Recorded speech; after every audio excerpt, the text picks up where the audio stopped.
Hello there, my darlings. I've had quite the exciting week. I've stitched my man together and managed to insert the brain into his skull. Well, it wasn't easy, but he's looking quite the dish. Now, I just have to switch on this machine and the blood will start pumping around his body and he should wake up. Oh, I'm so excited. Here goes. Oh. He's breathing. He's opening his eyes. Well, hello. Why, hello. And what is your name? Whatever you want it to be, my dear. Ooh, this could be quite fun. I'll carry on talking to this gorgeous specimen while you listen to our stories.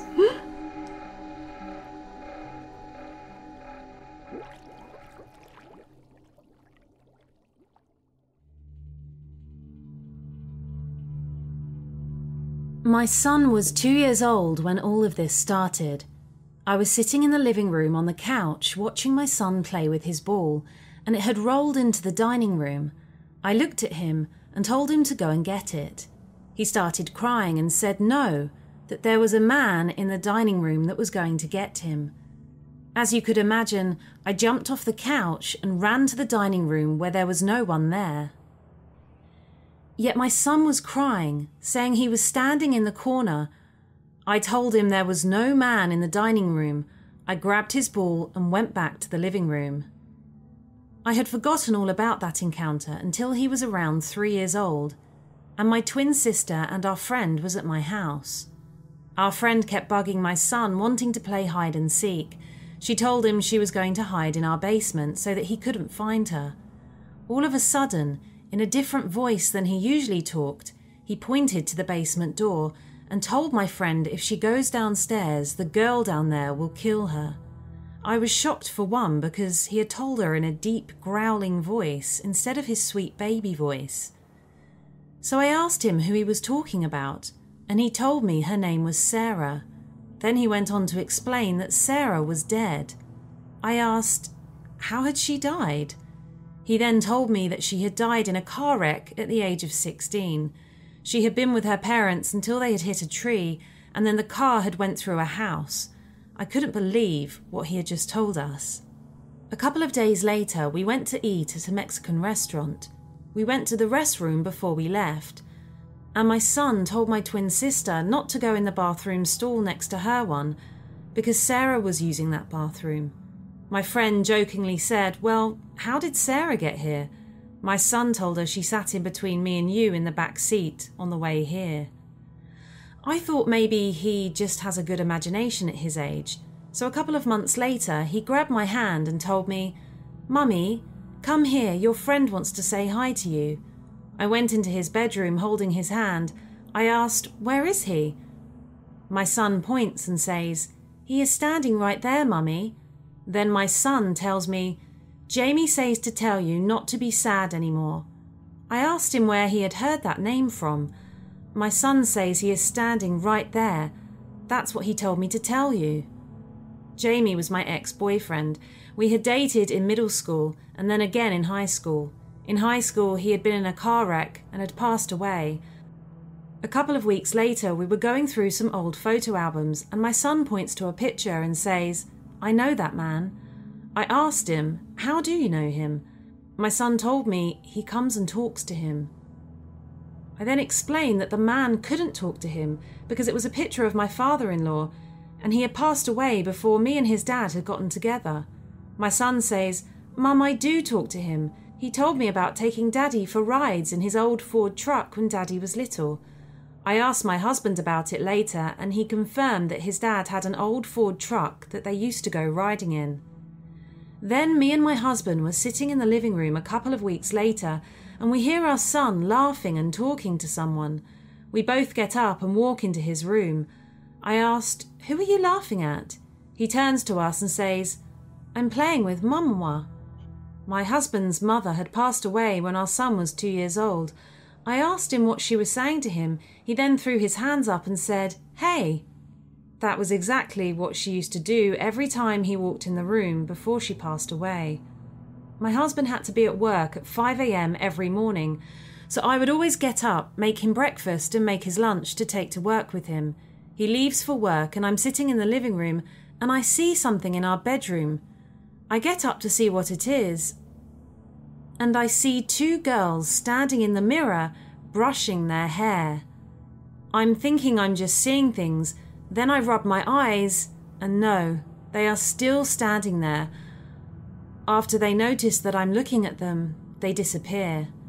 I ask my son what they wanted. He tells me that Sarah came for him and that she isn't leaving until she gets him. I was so scared after he told me that. The scary part is my son was a healthy kid for the longest time. Then all of a sudden he started having stomach problems. The doctors have done all kinds of tests and can't find a reason for why he's sick. He's now 14 years old, and when he was 11 he started having seizures. Of course, doctors have done the tests and couldn't figure out what was causing him to have the seizures. They told us that usually one side of the brain triggers a seizure, but both sides of his brain show activity for the seizures. That being said, we moved out of the home we had been living in and he got better, so I don't know if it was the house causing his illness or whatever was in that house. Unfortunately, because of circumstances, we've had to move back into that house. His stomach problems have come back. Me and my husband split up about 8 months ago, and that's the reason we moved out of the house in the first place. Strange things are happening again. For starters, my son's stomach problems have come back, and it seems to be worse now than the first time he had unexplained stomach problems. We've also been hearing strange voices in the house. I'll be laying in bed at night and hear a man laughing. I'll wake my son and husband up and the laughter stops. Me and my husband only smoke in certain parts of the house, but you can smell cigarette smoke really bad, as if someone is smoking right at that moment. And we've started to hear noises coming from our basement. I'm sure not going down there to see what the heck it is. Then last night we were getting ready for bed and I was standing in my son's room. We have a door that is connected to our son's room so that we can keep an eye on him because of the strange things that have happened. My husband was standing in our room and I asked him if he just saw our bed move, like someone had sat down on it and it just moved a little. He said yes and starts to look under the cover to make sure neither one of our dogs had snuck under the covers while we weren't looking, but there was no dogs in the bed. I woke up last night to a man laughing again. It's 5:10 a.m. as I'm writing this. My husband has left for work and I'm wide awake because I'm scared to go back to bed. If anyone knows of any ways to help, please let me know.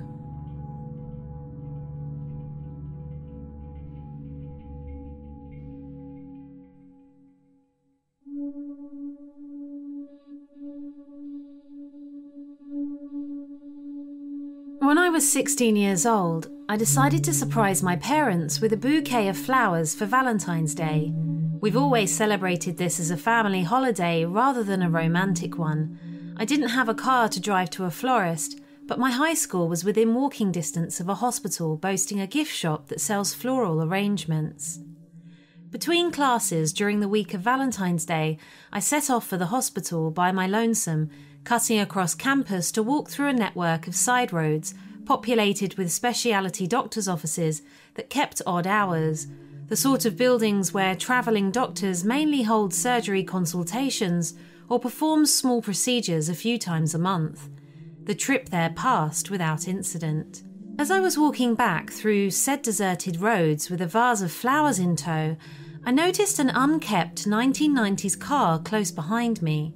While my memory of the car is hazy, I am left with the impression that there were at least 2 men whose faces I couldn't see. Initially, I thought that the driver was simply afraid of hitting me, the reason they weren't passing by, so I made a point of dramatically trudging further into the grassy shoulder of the road, demonstrating to them that they could safely drive ahead. They still refused to pass me by, continuing to creep along at a slow pace. Beginning to suspect that the driver was more interested in me than a destination, I began to walk faster. The car confirmed my suspicions by matching my speed. Despite the impracticality of my shoes and the threat of spilling water over my vase, I commenced to run as fast as I possibly could. They hit the gas and again matched my speed. I realized at this point that the car was following me, that there was no one in sight to notice, and I needed to get away. I bolted into the first parking lot that I saw. The car turned in after me. Despite there only being 2 or 3 cars in the spacious front parking lot, and there being no other sign of activity at the office, this car did not stop to park at the numerous spaces available there. The driver instead opted to pursue me into the partially under construction back portion of this lot behind the office. It passed away available parking space to corner me against a pile of debris and rubble from the construction, coming to a diagonal stop less than 3 feet away. Before anyone could emerge from the vehicle, I somehow managed to scale the small prominence of rubble against my back, vase in hand, and jumped from its peak to land painfully on the other side, which fortunately was a plot of undeveloped land within sight of my high school campus. I took a quick peek back over my shoulder to see if they were still in pursuit, but the car had sped off after I reached the top of the rubble pile and was now nowhere in sight. They had not parked in the lot at all. They had no business in there. The driver was following me. I sprinted at top speed and didn't stop until I was soaked with sweat in the dead of winter and panting in the student lounge among my classmates, who didn't seem to give a damn when I told them, possibly because our hometown is supposedly a human trafficking capital and the crime rate is outrageous. Although I am convinced that this was something more informal than human trafficking, as the dilapidated car suggested poverty, and I have read human trafficking usually arises through grooming and not being snatched off the streets. In retrospect, I should have told an adult, alerted campus security, and called the non-emergency line at the local police station. But I was young, foolish, insecure, and afraid of getting in trouble for leaving campus when I didn't have a signed permission form permitting me to do so. I kept trying to convince myself that I had misread the situation or was overreacting. I don't know what I even would have told the police if I had called them, as I was entirely ignorant on the subject of cars, and couldn't have identified the make of it if I'd been asked, and I couldn't see the faces of the occupants. I was also worried that my parents would restrict my already extremely limited freedoms if they knew I had been in any danger. I feel horrible for having never told anyone, and earnestly hope that my secrecy hasn't led to someone being hurt or killed. I believe the only missing people aside from runaway children or elderly adults with dementia in the city right now, though, are men, aside from one woman a few decades ago.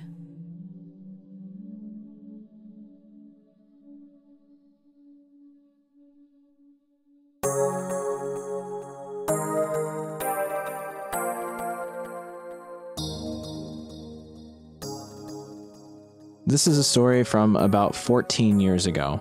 I was 8 years old at the time, and I'm 22 now.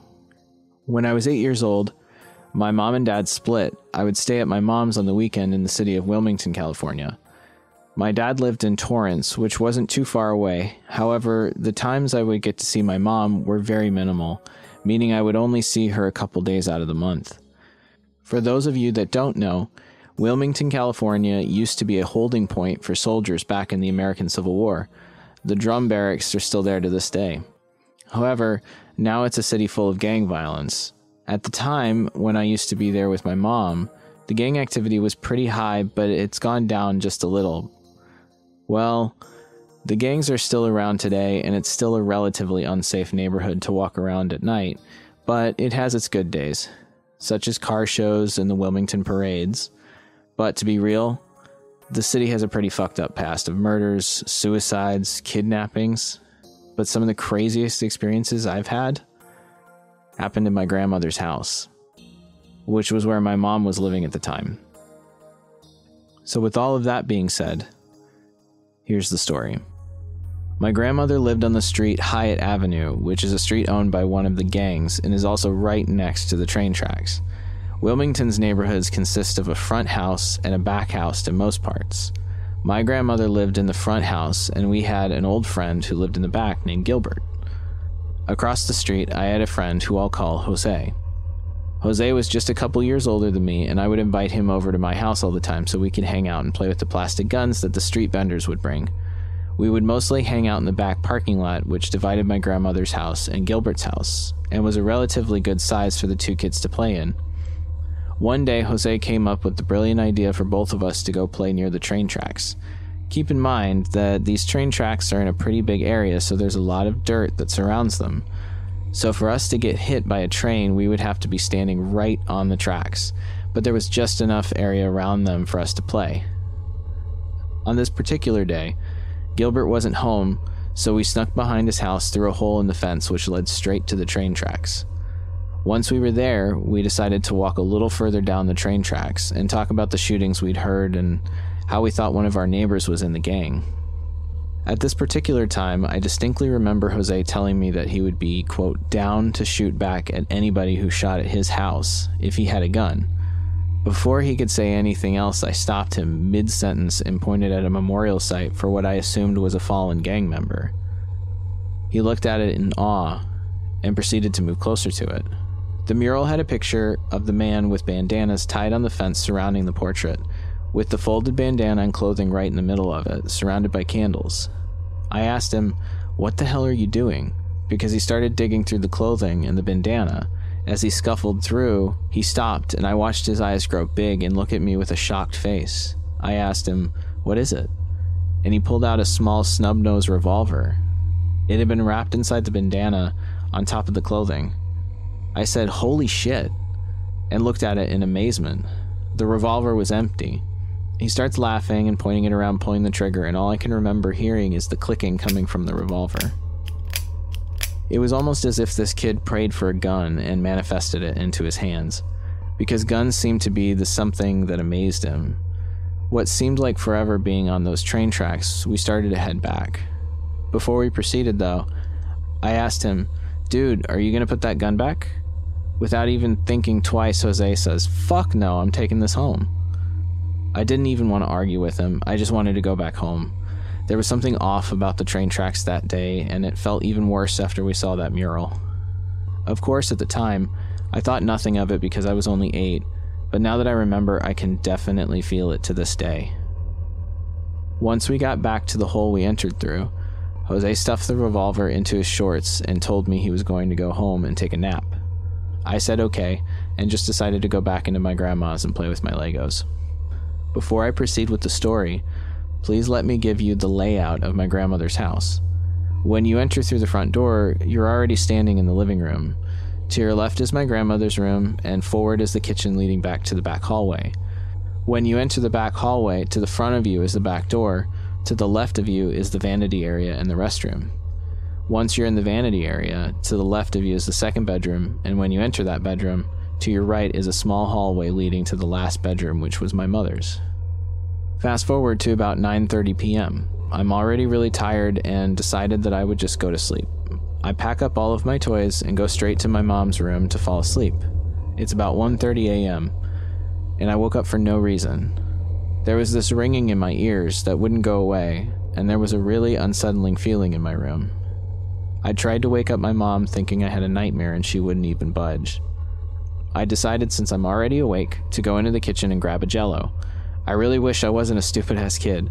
I should have just decided to close my eyes and go back to sleep. But when I walked into the kitchen, all I could see was a silhouette of a huge man standing in the kitchen just staring at my direction. I stood there in shock. I honestly don't remember if I pissed myself or not. All I could remember thinking to myself was, why is this man here and why did this person decide to target our house? After standing there for what seemed like hours, the man started breathing very heavily, as if he was really angry. I turned around and ran straight back to my mom's room, trying to shake her awake, but she wouldn't wake up. I'm thinking maybe I'm in a nightmare right now and maybe I'm still sleeping, and this is just a really bad dream. How is my mom not waking up to this? How is my grandma not awake? I remember my mom having a really big flashlight in the room, so I grabbed it and decided to go back to the kitchen and hold this big-ass flashlight like a baseball bat, ready to get this guy for breaking into my house. Yeah, I was a dumbass kid. Before I could enter the vanity area, I got stopped in my tracks. This man was in the second bedroom, just standing there. I screamed so loud, I'm surprised my neighbors didn't hear me. I'm also surprised for some reason that my folks are still sleeping. I turned on the flashlight so I could see this bastard's face, and what I saw still haunts me to this day. When I turned on the flashlight and I shined them at his legs, there was blood on him. When I proceeded upwards, his torso, there was so much blood. I honestly don't know if that shirt was red or if it was white. It was just stained with a lot of blood. When I proceeded to his head, this is the terrifying part. Half of it was missing. I could just remember a gurgling sound coming from his mouth. The top of his goddamn head was gone. Basically, all I could see was just chunks of skin and brain hanging off his head. I honestly can't think of any better description. Finally, after what seemed like minutes though, it was only a split second. I dropped the flashlight, ran straight to my mom, grabbed her and shook her as hard as I could, screaming and crying, telling her that there's a man in our house, and she finally wakes up pissed off at me for screaming. I told her that there was a man who was hurt and needed our help. She immediately got up and asked where he is, and I told her he was in the second bedroom. When she walked into the second bedroom, there was nobody there. She went to the kitchen, to the living room, even my grandmother's room, and still, nobody. She checked the front doors, the back doors, they were all locked. She looked at the living room window, which wasn't broken, although it had to be for somebody to get in. And everything was locked and closed as if nobody had ever touched it. I sat in disbelief because I know for a fact I physically saw this man standing in our kitchen and in our second bedroom. I couldn't even say anything. As a matter of fact, I was crying, traumatized even. It was so real, yet unreal at the same time. I can't explain the terror I felt because it was just absolutely insane. My mom came back to the room not quite upset at me, but she knew I was terrified, so she let me turn on the TV and watch one of my movies until I fell asleep. When I woke up the next day, I still couldn't shake the feeling of dread off my shoulders. I was still kind of shaken up about it. I'm pretty sure that the man that was in my house that night was the spirit of the man whose mural we pretty much vandalized and stole from, and he was not happy about it. From that day on, I never saw the spirit of that man again. I would only go to see Jose maybe twice after that day and never again. I'm not even sure if he lives in the same house anymore. Years would go by, and my mom would then move to East Los Angeles with my stepdad and my grandma, who would proceed to live in Wilmington until she passed away just recently. I would then find out by my mom that the house had a really shitty history. The house had many deaths happen inside of it. My mom told me that before my grandmother moved in, a man died of a heart attack in the living room, and both of my uncles committed suicide in there as well. Both of my uncles shot themselves in the head, so I'm not sure if the spirit I saw was the man on the mural or of one of my uncles. To be honest, either way, I don't want to know. I've never met either of those uncles, nor have I ever seen a picture of them, and to be honest, I can't remember the face of the man on the mural to match the face of the man in the house. Half of his head was missing, and he was basically unrecognizable. Telling this story to others has been met with great skepticism and a lot of shit talk between me and those I've told it to. You don't have to believe the story as a matter of fact. I wouldn't blame you, because I probably would react the same way if you were telling me this story. It's 2021, and social media is huge, unfortunately.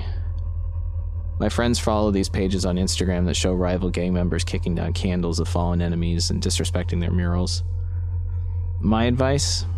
If you ever see a mural, whether it's of a gang member or someone who has died from a car accident, just pay your respects and walk away, or you may have an incident like this happen. You may not believe in the paranormal now, but trust me, something will definitely shake your belief. My grandmother's house has a terrible past. As a matter of fact, most of Wilmington does, and I'd like to consider my grandmother's house the horror house. I've seen a lot more things besides this in that house and have experienced them firsthand. I'm not the only one. I'm sure many people who live around the city could tell you some of their horror stories in their houses, because I honestly think so many houses in Wilmington are haunted. I have family who lives all around the city and tell me that they have ghostly activity. Friends even. And to be honest, though I'm pretty rational when it comes to stories like this, I believe every single one of them.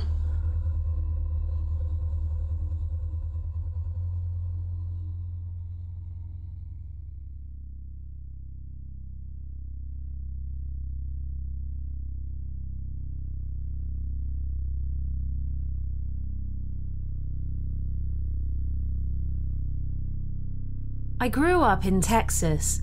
I still live here along with my family that will be mentioned in this story.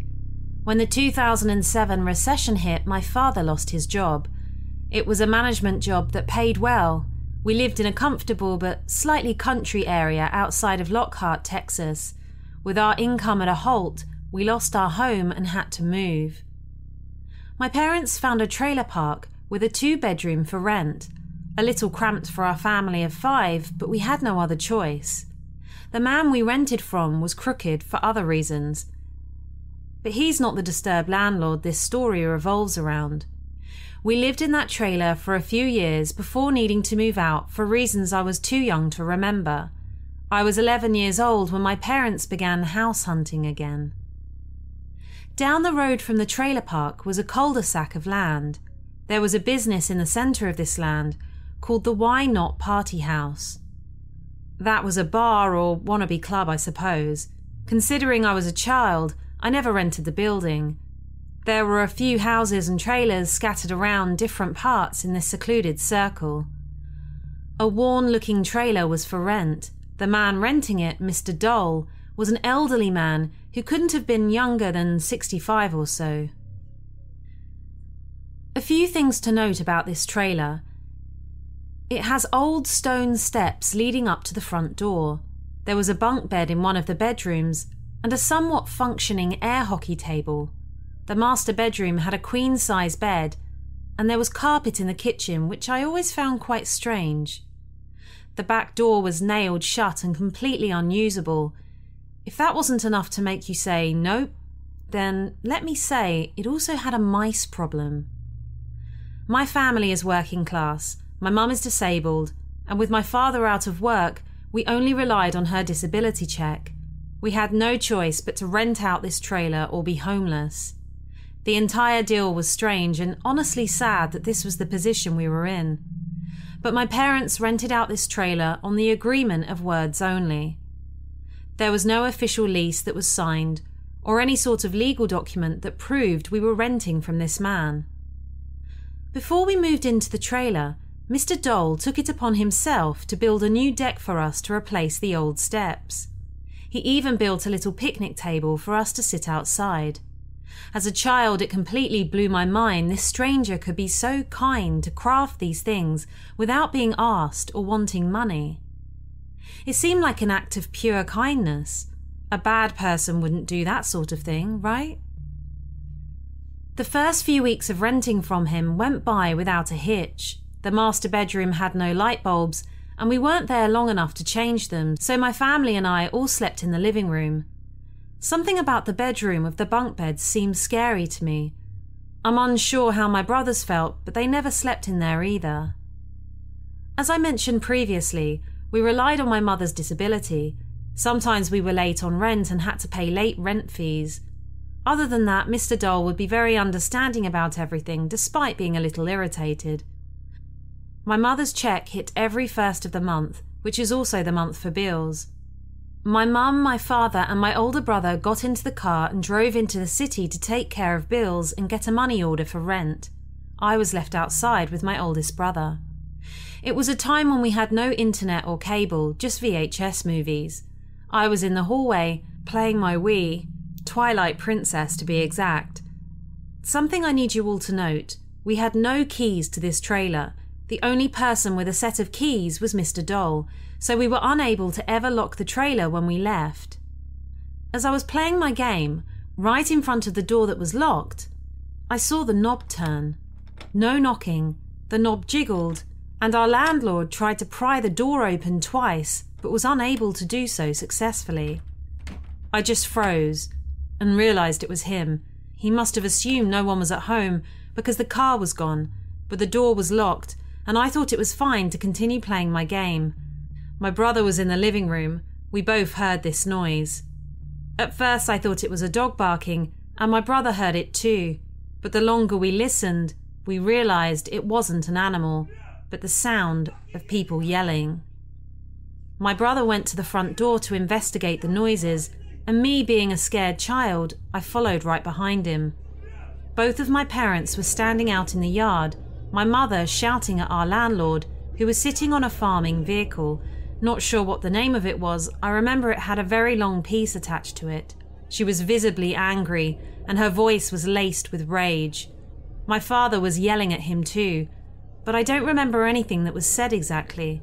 My oldest brother asked what had happened, and here's how it goes.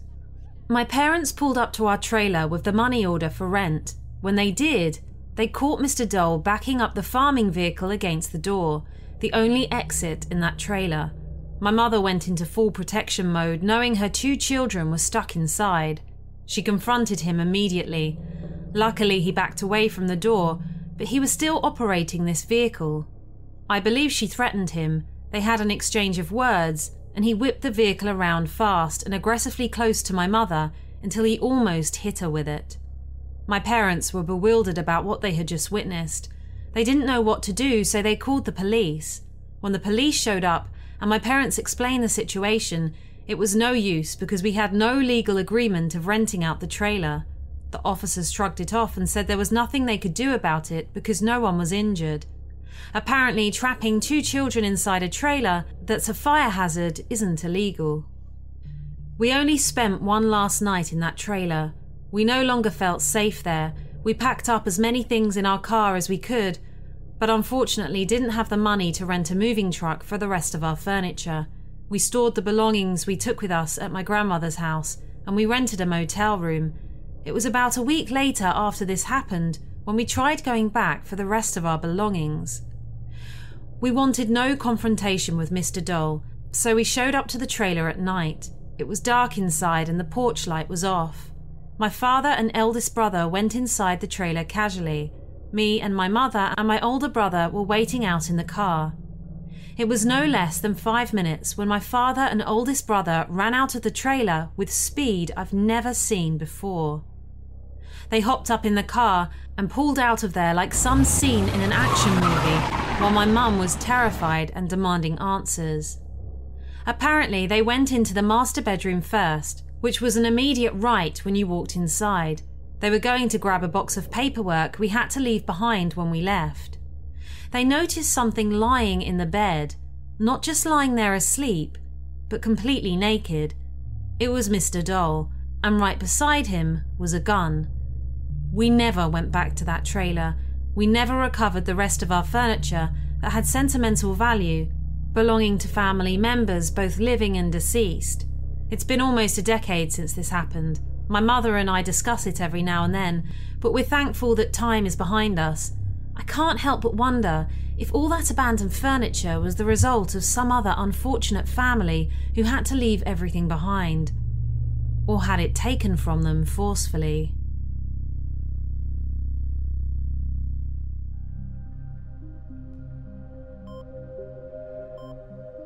Well, that's it for this episode's stories, sweeties.